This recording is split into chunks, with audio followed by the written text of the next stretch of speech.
రాజకీయాల్లో వారసత్వం ఉంటుంది, బంధుప్రీతి ఉంటుంది, కానీ క్రమశిక్షణ కేవలం జనసేనలో మాత్రమే ఉంటుంది.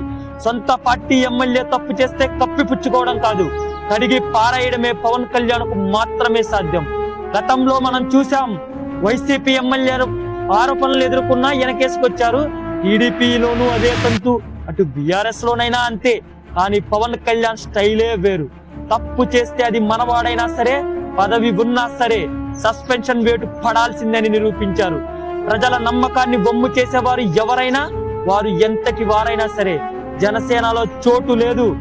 ఆరోపణలు రాగానే విచారణ కమిటీ వేసి సొంత ఎమ్మెల్యే అరవాసీదని సస్పెండ్ చేయడం ద్వారా నేను ప్రజల వైపు, అవినీతికి వ్యతిరేకం అని పవన్ కళ్యాణ్ గారు గట్టి సందేశం ఇచ్చారు. తప్పును తప్పు అని చెప్పే ఈ దమ్మున్న నాయకత్వానికి మనకు కావాలా వద్దా? మీ అభిప్రాయాన్ని కామెంట్ చేయండి. మరిన్ని పొలిటికల్ అప్డేట్స్ కోసం ఇప్పుడే మన ఛానల్ సబ్స్క్రైబ్ చేసుకోండి.